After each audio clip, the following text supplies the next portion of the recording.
Good morning. Happy Friday. I hope your day is going well. Next Monday, when we come to lab, we'll talk about the last problem set 6. Quiz 6 will follow the problem set, and then we'll go next door and do the kinetics 2 lab.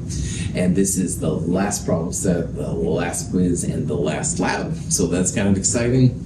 Keep your eyes on the prize is what I always think about. I'll cover most of the material for this nuclear chemistry that you need for the problem set today. There might be a little bit on Monday, but it'll be more of the stuff here and stuff, so it should be pretty cool. Any questions, that kind of stuff? All right, so on Wednesday, I started to get really excited by these new radioactive particles that are going to be part of our nuclear chemistry, the last chapter. And when you're talking about the chemistry of the nucleus, it's a whole different ballgame than the chemistry of the electrons that we're used to. Electrons, acids, bases, precipitation reactions, et cetera, those have a lot of energy, but the orders of energy with these reactions, many times bigger. And it's pretty exciting. So we'll talk about this, but in order to understand what we're going to talk about, we will have some new pieces to play with, essentially. And we talked about how the alpha particle is basically a supercharged helium.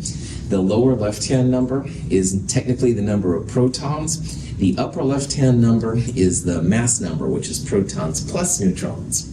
So helium has 2 protons. Helium-4 would have 4 minus 2 neutrons in it. Pretty chill. And because this isn't your normal helium, like this isn't the kind you want to suck up or something like that, sometimes it gets the symbol alpha. That's just to show that it's a much higher energy version of helium that we're used to. Now, a beta particle is a supercharged electron, and the electron E sometimes gets the symbol beta to show that this isn't one you want to turn chlorine into chloride or something. Take it as a leap of faith right now why there's a -1 right there. There's a reason for it, and we'll talk about it here in a little bit. This doesn't mean like you're missing a proton. Electrons have their own special nomenclature, which will make sense here in a little bit. So for right now, just kind of take this as a leap of faith. A gamma ray is pure energy. It's not technically a particle, but a lot of these reactions have so much energy, they release it all in a kind of a burst of energy.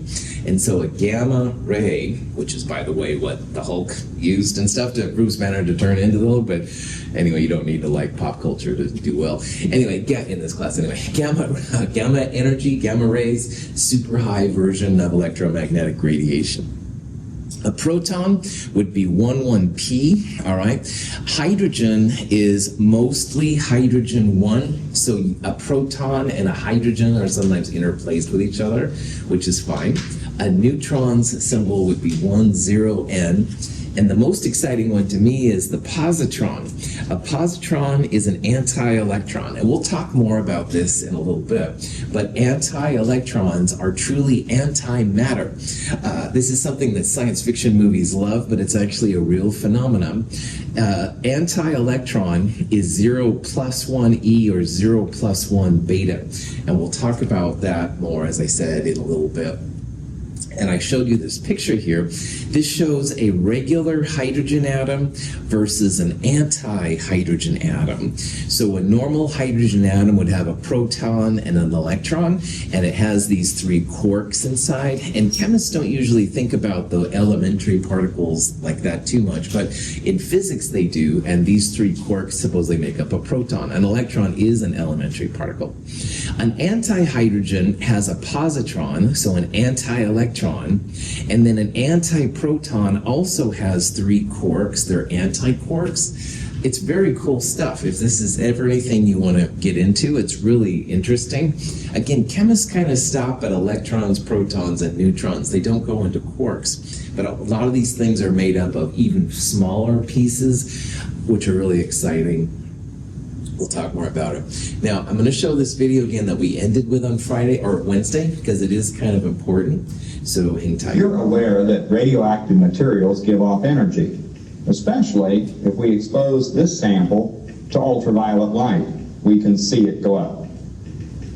There are 3 different types of radioactive particle energy.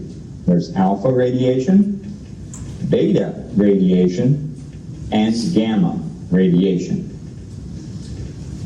Here we have a nuclear scaler that measures radioactive decay. Geiger counter. Each click that you hear is a nucleus of an atom that is decaying by giving off a radioactive particle. This is a Geiger tube, and it has a window that allows the radioactive particles to pass and records them on the nuclear scaler. What we'd like to do in this demonstration is to test our samples both for penetration and also for the distance that you must be away to receive any protection. Let's place a beta particle in our sampler. We notice that there's a slight increase in the counts. The background radiation is not nearly that fast. Here we have some small sheets of lead that we'll place there to provide some screening. We notice that even one lead sheet dramatically cuts down on the beta radiation. 2 and even 3, and we're down now to quieting the counter back to background radiation. Let's see if that also works for gamma radiation. We'll change the sample.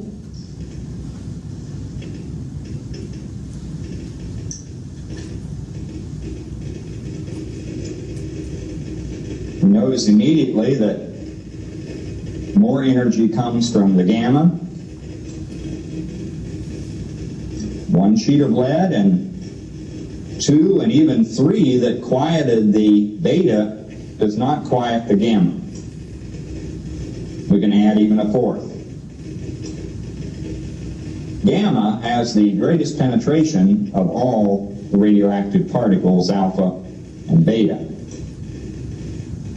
Gamma is an electromagnetic energy wave. Well, let's see what happens as we go from being close to a radioactive source to far away.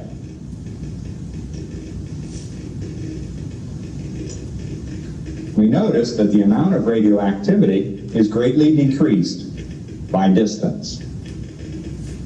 So there's a lot of information in this video I want to talk about here. First of all, there are 3 types of radiation, alpha, beta, and gamma. And as you could tell from the video here, where they compared gamma to beta, gamma can go through almost anything because gamma is like a beam of light, all right? And if I had a flashlight and I put it on Kevin, you know, you light up, all right? Gamma is kind of like that. It's like a type of a flashlight, all right? Except that, of course, it has a lot more energy to it, so you'd have to be super, super careful. Beta and alpha as well are particles. They have mass. So if you're gonna put a piece of lead over it, it's gonna stop beta and alpha too, for that matter, pretty well, all right? But gamma, you kind of just have to run from it, all right? Get some distance between you and the gamma source to have any kind of protection against it. It's difficult to stop gamma. Not possible. I mean, you can put super, feet of lead or whatever in front of you, but it is a lot more difficult. Also, this is a Geiger counter. It has a Geiger tube that actually measures it, and this is the piece that actually then controls it. But even before they put the first beta sample in, there were clicks. And I want to point this out. Around us all the time, there's some radiation. All right. Some of it comes from space down to the Earth. Some of it comes from deep in the Earth up to us. But there's some around us all the time. If you fly, you get more radiation than if you're always on the ground because you're higher in the atmosphere, stuff like that. But our bodies have adjusted to some radiation. All right. So some radiation around us is very, very normal. It's when you get a lot of radiation around, that's when you have to be kind of worried about things a little bit. And finally, I love this video because this guy is wearing safety goggles. Well, a gamma, I think, would go through that pretty good. But on the other hand, better to be safe than sorry. And all protection is some level of barrier between you and radiation, I suppose. But anyway, any questions on it?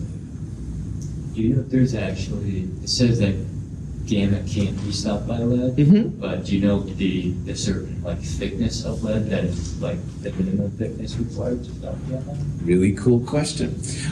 Kevin, gamma radiation is on the EM spectrum, and we talked about how wavelengths and frequencies affect energy, and gamma radiation has quite a range of energies. So some of them go through almost everything, like they'll go through the earth and stuff like that. But some of them, the lower ones, which are honestly what we see more often, then you get a couple of sheets or at least a couple of inches, if you will, of lead. That's usually enough to do it. Every situation is different. So if you were going to be around gamma radiation, you'd want to know what they suggest would be a safety thing for it, and it will vary depending on. So if I was doing gamma radiation, it might be a whole different safety scenario than what you do. Good question. So it kind of depends on the source. Good question. Yeah. It's usually about 2 inches of lead, like solid lead, is what stops gamma radiation. Because it's 8 inches of concrete and then it's 2 inches of lead. That's not my background with gamma radiation. So I had a friend that was 2 feet of lead. So be a little cautious, but at the very least, having something is better than nothing. Totally right. So I would think that would do a lot, but some of my colleagues were in some pretty high energy kind of stuff too, Emery, to be fair. But either way, don't go in naked. All right, go in with some kind of lead underwear on at the very least, right, to protect yourself. And I want you all to be safe. That's the number one thing. So, all right. Now, we need to know how to balance a nuclear reaction. And it's not too hard, but it's a little different than what we've been doing so far. And the punchline of balancing a nuclear reaction is that you must make sure that the reactant protons and the product protons are the same number.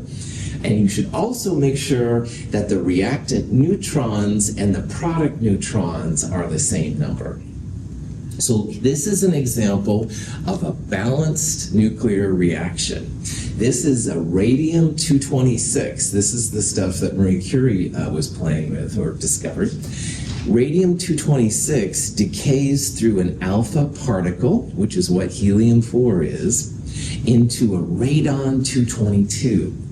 And I have up here the lower left and the upper left numbers, the atomic numbers and the mass numbers. Now, the lower left number is the number of protons, all right? The upper left number is protons plus neutrons. But as long as all of the lower left numbers on the left balance the lower left numbers on the right, and the upper left numbers on the left balance the upper left numbers on the right, you have a balanced reaction. So if you look here, radium is number 88 on the periodic table. 88 equals 2 plus 86, the radon number. That would be balanced for protons. Now the upper left-hand number, the mass number, technically is protons plus neutrons. But as long as they're balanced too, you should be good. So 226 equals 4 plus 222. That would be a balanced nuclear reaction in this case. Okay. So here's an example of a problem you might run into. Uranium-235, which is a real active species, decomposes through beta decay into a new product. And you want to identify the new product. Now, to answer this question, you need to know what a beta particle is, and that's where that list of particles will be really helpful. And you also need to know what the symbol is for uranium-235. So is 235, is that going to be the lower left atomic number or the upper left mass number? Yeah, the mass number, that's right. The dash number is always the mass number for the species. You can find the lower left number on the periodic table itself, which is 92. So the symbol here for uranium-235 would have a 92 on the bottom from the periodic table, 235 on the top, which you have to be given, and the symbol would be U. Now, if you look back at that chart that I showed at the very beginning of lecture, a beta particle is 0 minus 1 e, or 0 minus 1 beta, and you can write it either way. All right, I used E here, but a beta would be fine. So if a balanced reaction has protons that are the same reactant and product, and mass numbers which are the same reactant and product, you can put in a symbol here for this missing particle. And we'll just call it AZX. And again, the punchline will be that 92 equals minus 1 plus Z. And also on the top, 235 equals 0 plus A. And you can solve for the missing pieces there. So if you do that, the top one is easy. 235 equals 0 plus A. A is going to be just 235. The bottom one's kind of interesting. 92 on the left equals minus 1 plus Z. Now to solve for Z, you would add 1 to both sides. So you'd end up with Z of 93. So the lower left number down there is going to be 93. Now to find the symbol X, we need the atomic number. So if you look on the periodic table, right next to uranium, it's number 93, neptunium. So you put the symbol NP right there. This is the balanced reaction.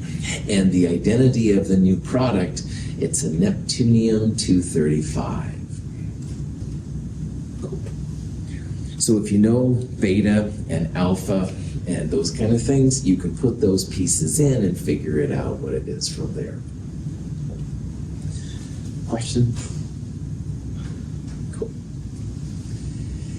The inner reaction that's happening here, all right, is that a neutron is breaking down into a beta particle and a proton. So at the beginning I said how we have to take a leap of faith why there's a -1 right there. If you look at the masses of protons, they're just a little bit less than neutrons. But a proton plus an electron, which is pretty small, is almost the same as a neutron. So neutrons actually decay into protons and electrons sometimes, and that's what's happening here. And if you look, that's now why we have this weird symbol for the electron, because -1 plus 1 gives you 0, 0 plus 1 gives you 1. That's why the beta particles have that 0 minus 1 E thing. It's really a trip, but that's really what's happening here. Your elements are actually getting bigger on the periodic table because one of the neutrons is breaking down into a proton, and the protons are what define the element itself. So here's a question that you might see. This is a uranium-235, and again, uranium-235 is just crazy how much stuff it does. But anyway, uranium-235 here is breaking down into a thorium-231 and some missing particle. And the question is, what's the particle? Well, the best way to do this would be to first solve for what that particle is. So you've got 235 uranium going to 231 thorium, and then you have a missing particle. And again, to find Z, you would go 92 equals 90 plus Z. So what would be Z in this problem? 2. Nice job. That's right. And the same thing on the top, 235 equals 231 plus A. So you can probably see then that A is going to be 4. To find X, you would use the atomic number, which is 2. On the periodic table, 2 is helium. So it's a helium molecule, but if you remember what helium is in the supercharged area, it's an alpha particle. So the symbol then, the balanced reaction would look like this. This is an alpha particle. This is what they call an alpha emission reaction. Any questions on that? Okay, so if you hear the terms emission or decay, it implies that you are emitting or having something decay into a product particle. So this one right here we just talked about, this was an alpha decay or an alpha emission. An alpha particle was a product. This is an example of a positron emission. So again, start with the emission. Emission means that you have a positron as a product. It could also say positron decay, and your positron would be a product. Positron is 0 plus 1 beta, or 0 plus 1 E. It's the anti-electron. So this is a polonium-207 breaking down into bismuth-207, and along the way it hits a positron there. Sometimes you see reactions which are called capture, and capture means you have a reactant particle being captured. And the most common one by far, is, to my knowledge anyway, is what's called a neutron capture. This is an example of a fluorine-19 that undergoes a neutron capture, so it captures a neutron. You can figure out what the new piece is just by putting the pieces together. So 19 plus 1 is 20, 9 plus 0 is 9, becomes fluorine 20. So there's lots of these types of decays and emissions, which are products. There are some examples of captures, which are reactants. Cool. Gotta talk about antimatter a little bit. Antimatter is a real thing. Now in Star Trek, oh man, I used to think, oh, Star Trek's so cool. But anyway, antimatter was something that made the warp drive go, and that was cool. And I thought, oh yeah, well, Star Trek's fun. Well, antimatter is a real phenomenon. And it was first thought about by Pauli of the Pauli exclusion principle from Chem 221, and stuff like that, Dirac later. But anyway, it's a real phenomenon, and it's becoming something that's more accessible because the technology is getting better. And there's lots of examples, believe it or not, of antimatter reactions when you get on this nuclear level. So here's an example of a regular electron, or a beta particle, reacting with a positron, an anti-electron. And notice what happens when you add the numbers together. -1 plus 1 goes to 0, and 0 plus 0 goes to 0. You always end up with gamma rays. Gamma rays have no mass. And due to some quantum mechanic weirdness, if you have two particles go in, you have two gamma rays come out. Don't lose any sleep about that. But this is an example of what's called an annihilation reaction. And if you've ever dealt with any science fiction where antimatter was around, matter and antimatter touched. Anyway, not necessary. But anyway, yeah, a lot of energy released. And this is the actual science behind it. It's called an annihilation reaction. You end up with gamma rays. Now, believe it or not, this reaction is used in what's called positron emission topography. They use it at OHSU. It's a way to analyze different pieces of the body and stuff like that. So there's real practical uses. It's not just science fiction. Anyway, there's lots of examples of annihilation reactions.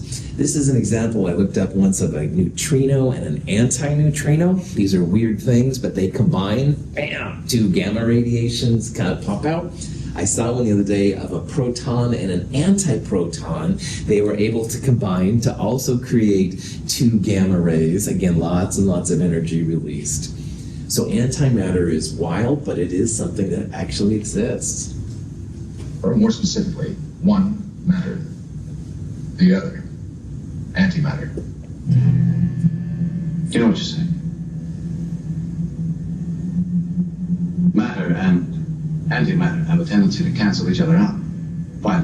Gamma rays. Precisely. Under certain conditions. When two identical particles of matter and antimatter meet, annihilation, Jim. Total, complete, absolute annihilation.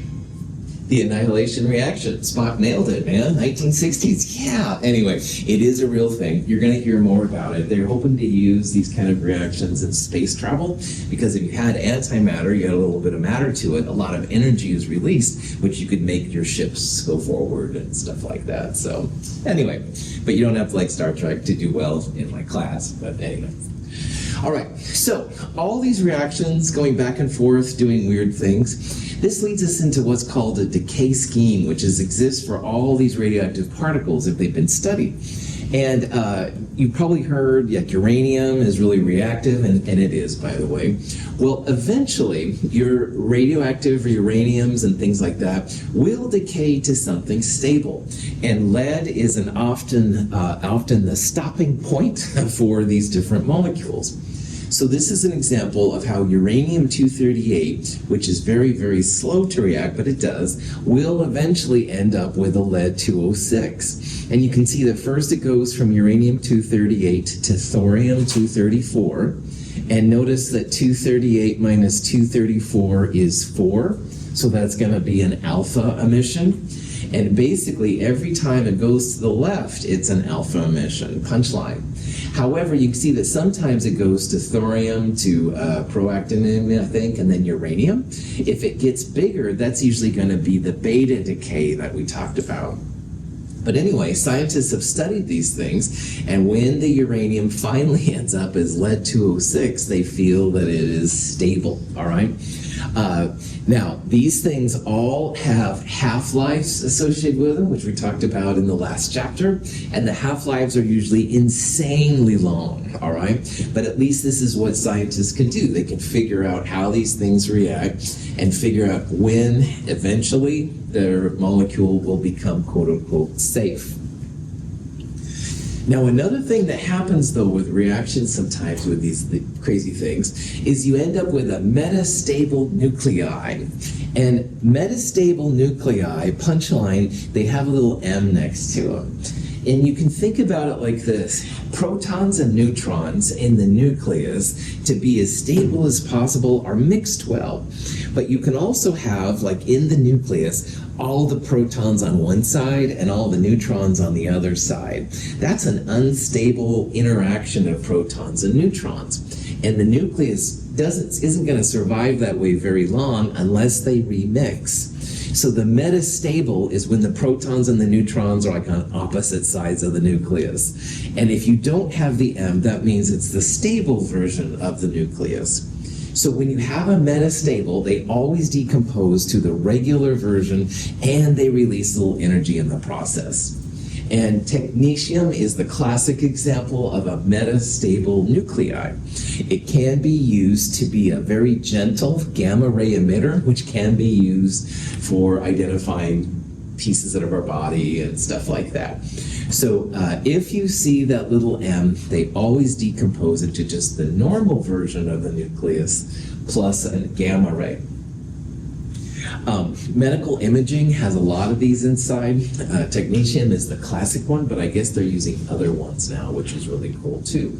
But again, the punchline here is that if you see that little M, it's just going to break down to the regular version and then have a gamma ray. Now, to figure out why these molecules sometimes have metastable or why they undergo alpha decay, beta decay, stuff like that, we need to talk real briefly here about the 4 forces that exist in the whole world, the 4 forces of nature. Now, some of these we've talked about, and some of them we're going to talk a little bit more in this section. This is now something we're definitely sharing a little property with physics, but we're not going to go into it as much detail as physics. So in this class, once in a while I've talked about gravity. And gravity is just what keeps us on the Earth. It keeps the Earth rotating around the sun and the galaxy, etc., etc. It's a long-range force. It'll literally keep a series of galaxies together, the Milky Way and stuff like that. But it is, in the scope of things, a weak force, all right? People that know more about the forces can measure gravity, and it's a weaker force than the other kinds we're going to talk about. But of course it can be important because gravity pulls the mercury down in the barometer, for example. There is a force called the weak nuclear force, and in physics this is something you might talk about more. We're not going to talk too much about the weak nuclear force, but it's an extremely short range force. All right, it's really only between certain types of subatomic particles in the nucleus, and it does end up apparently giving beta decay. But outside of this, honestly, we're not going to talk about the weak nuclear force, because what I want to talk about are the 2 forces that are most important to chemists. And this one, electromagnetic, has been the focus of chemistry since Chem 221. This is the positives and the negatives, the glue of the nucleus I babbled about in the past. It's called electromagnetic or Coulombic force or electrostatic. They all mean the same thing. Scientists think that it's about 10 to the 36 times more powerful than gravity. So that's why it's really important. And again, most of the time in chemistry, this is the force that dictates why some molecules react and why some molecules don't react. Pretty important. However, there's one more force which is really important that we haven't talked about until right now, and it's called the strong nuclear force. Now, all those little protons in the nucleus are jammed in there super tight. And remember that by Coulombic forces, positives and positives together repel. So when you think about it for a long enough time, all those positives and positives, man, that's got to be unstable, right? Now, you've got the positives and the negative electrons running around. That's important. But there must be something else happening. So the strong nuclear force is what keeps those protons and the neutrons in the nucleus. And it's about 1,000,000 times or so more powerful than the electromagnetic force, but it's incredibly short-ranged. It's about 10 to the minus 15 meters. Now, if you have to guess how big an atom is, it's usually about an angstrom, which is 10 to the minus 10 meters. So this strong nuclear force is only relevant to the nucleus itself, and that's why we're talking about it.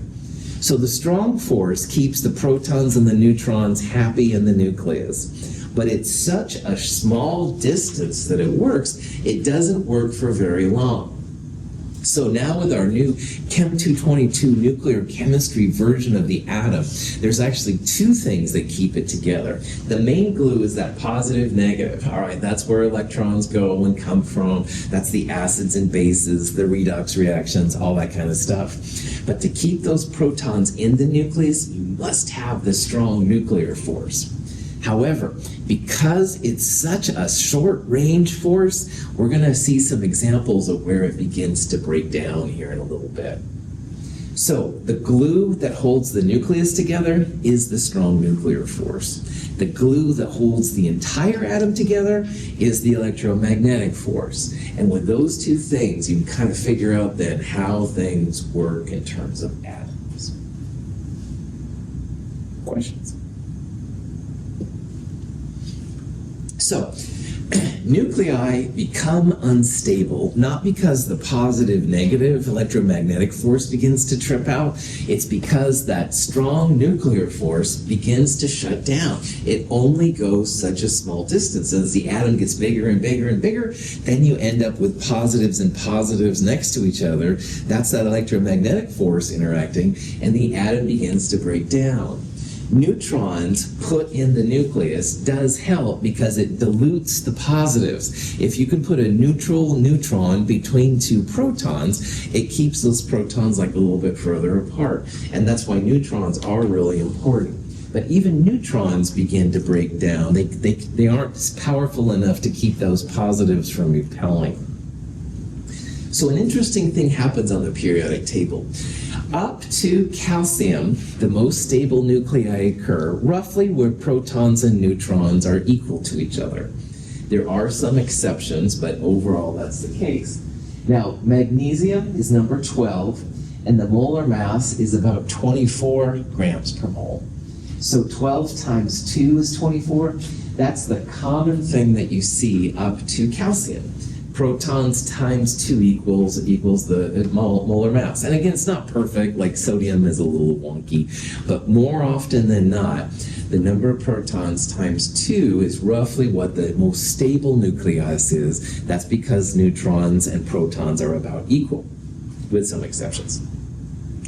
Up to lead and past calcium, then you start to see the most stable ones having more neutrons than protons. So as an example, copper is number 29, and the most stable nucleus, which we've talked about before in Chem 221 anyway, is about 63 protons plus neutrons. So 29 plus, my math, 34, I think. Yeah, 29 plus 34, I believe, is 63, but again, it's been a long week, so my mind may not. Anyway, there's more neutrons than there are protons, all right? You can get out your calculators and do better than your spacey instructors. Those extra neutrons tend to space out the protons a little bit, kind of keep them from each other and stuff whenever possible.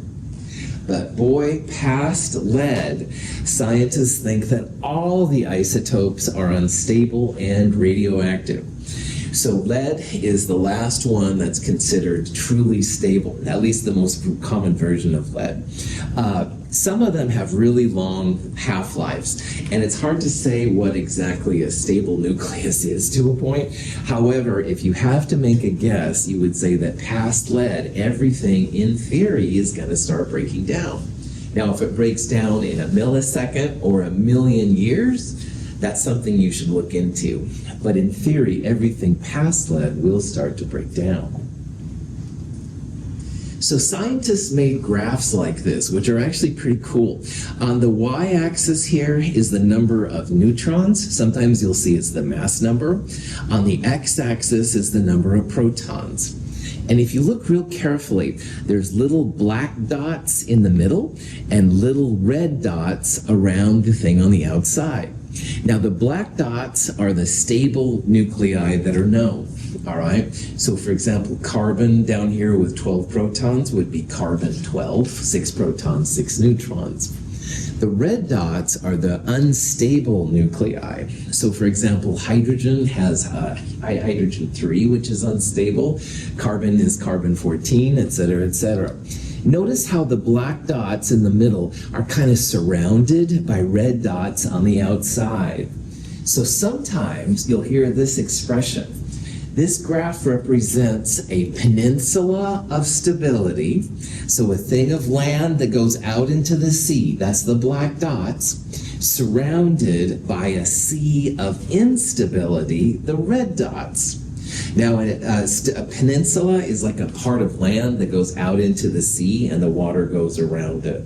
So the idea here is that the black dots are a peninsula of stability, atoms that don't break down, surrounded by unstable nuclei, which is the sea of instability. It's kind of a cool, kind of a graphic, fantasy kind of image maybe that's in your mind, and that's what it's intended to do. This is how scientists think about the different isotopes. But what's really exciting, people have done calculations. Now, in this more descriptive little comic-looking thing, this is the peninsula of stability, so those are the stable ones, and around it you have the sea of instability. However, people have predicted, some pretty powerful people in this field, that if you go out far enough, there's going to be islands of stability. So one day, maybe in space or on Mars or Titan or whatever, they may find these super heavy elements. These are proton numbers. I don't know if 114 will be big enough, but there's going to be eventually, they hope anyway, some elements which are going to stick around. Now, most of the heavy elements known right now, they have half-lives of milliseconds, maybe a second. But they hope that one day there will be some elements found that will be just as stable as magnesium or carbon or sodium, stuff like that. If you're curious about this island of stability idea, this was a PBS thing from a while ago that's pretty cool.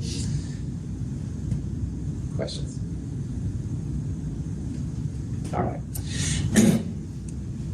When you have an element that's going to break down, it's in the sea of instability, all right? There's different patterns that can happen. If you have something for example, there's electron capture, alpha decay, and beta decay. Things that have a lot of neutrons tend to usually decay through beta decay. Things that don't have a lot of neutrons will oftentimes go alpha decay or electron capture. And I want to show you some examples of how this works. And I will never ask you like how this element will decompose or something like that. A beta decay process is very common if you have a quote-unquote high neutron to proton ratio. And there's no like mathematical description that I know of to define what high neutron to proton ratio is. But that being said, this would be an example. 92 times 2 would be 184, which is a lot smaller than 235. So this is one that they feel falls in the beta decay pattern. So the uranium-235, which is more active than uranium-238 we talked about, will undergo decay into neptunium-235. The smaller isotopes, for example, nitrogen-13, which is a player, they usually undergo positron emission. So nitrogen-13 will decay into carbon-13. And again, a positron is kicked out, which is kind of crazy. But then there's also some big ones like this radium-226, which they feel will go into alpha decay. So these are hardly set in stone, all right? You can see that this one has a number pretty similar to that one, but there are ways that scientists think they can predict what's going to happen. Now, because chemists are always interested in the energy of these transitions, you can actually figure out how much energy is going to come out. So like earlier we were talking about the gamma rays and stuff. You can have a moderate amount of gamma radiation come out, or you can have huge amounts of gamma radiation come out. And you can figure out how much energy your particular reaction will come through. So the stability of a nucleus is basically a measurement then of how these forces interact. And scientists use what's called a nuclear binding energy, E sub B, to figure out the contribution that's provided by these strong and weak forces and stuff to make the atom happen. Now, technically, the binding energy is the negative of the interchange if the nucleus is formed from individual protons and neutrons. And that's probably about as clear as mud. So let me give you an example of how you could figure out the nuclear binding energy for a hydrogen atom. So let's say that Marky was curious, how much binding energy is there in making a deuterium? Hydrogen-2 is an isotope of hydrogen. It's called deuterium. And you can actually use this process to find out how much energy is going to come out. So in this problem, we want to find the binding energy, E sub B, for deuterium. And if you're going to do that, the element you're looking for is the product. And on the reactant side, you only have protons and neutrons. So for deuterium, which has 1 proton and 1 neutron, so again, note that 1 plus 1 is 2, 1 plus 0 is 1, this is going to be our reaction we're going to use for binding energy. So you put the element you're looking for right here, and then you have only protons and neutrons on the reactant side. Questions? Okay. Now, if you look up the different values here for proton, which is this number, right here, neutron, which is this number, and deuterium, a really interesting thing happens. Because as it turns out, the mass of a proton plus the mass of a neutron, this number right here, is a little bit bigger than the mass of the deuterium, all right? So notice that this number 2.016 is bigger than 2.014. So the mass you put in is not equal to the mass that comes out. And if you figure out the change in mass, final minus initial, you see that you actually lose mass upon making deuterium.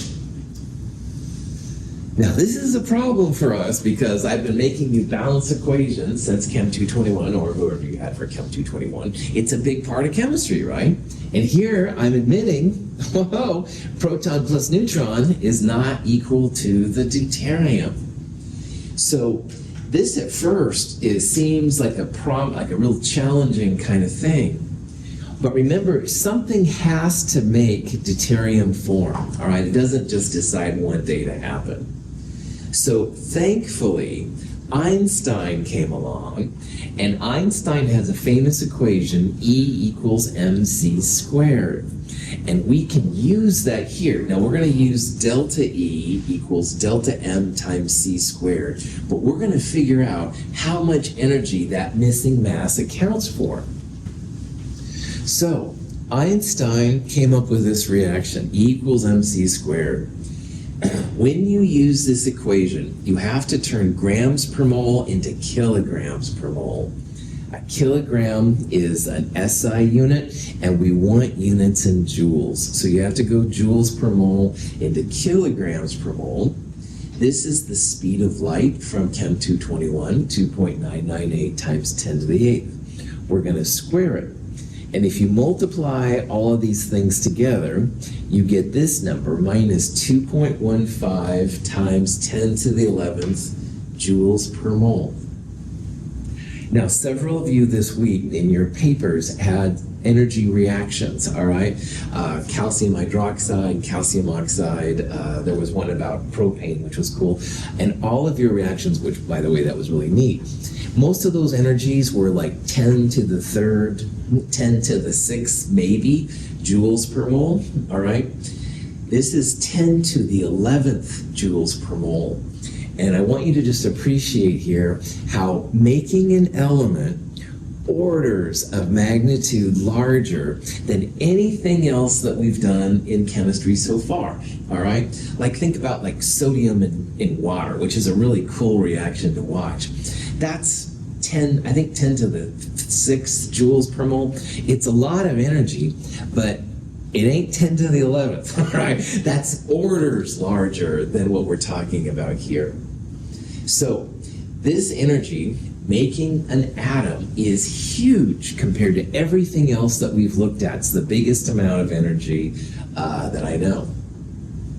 Now, the binding energy is the opposite of the energy change.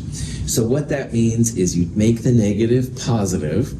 A lot of times people think instead of joules, they turn it into kilojoules, so you divide it by 1,000.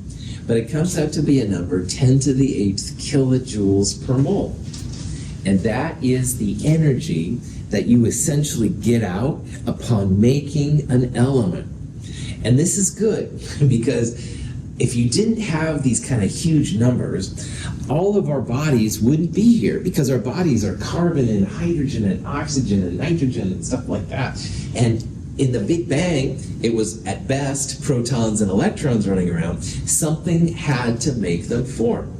And these huge numbers are Mother Nature's way of saying, yes, atoms should be made, all right? So it's kind of exciting. It's a lot different than all the energies we've seen so far, many orders larger, but it does justify why our world is made of elements, all right? We don't have that many protons and neutrons and electrons running around. Most of this stuff is atoms. Any questions? Okay. Binding energy is often referred as kilojoules per mole per nucleon. And a nucleon is just the number of protons and neutrons in your system. So deuterium, which is hydrogen 2, has 1 proton and 1 neutron, or a nucleon number of 2. So if you take this number and divide by 2, it gets you that number, which is also big. They feel that this is the strong force, how much it contributes to keeping the nucleus together, which might be right. But what's really interesting is that people have plotted the binding energy per nucleon versus all the elements that are known. And this graph pops up. Now, deuterium that we just calculated was right there on the lower left.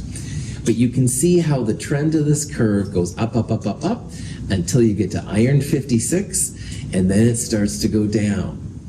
Now remember that more often than not, Mother Nature wants to have energy come out of a reaction to make it happen. So what that means is all the deuterium in the world is going to get higher and higher. It wants to make boron and lithium and oxygen, but it's finally going to get to iron 56.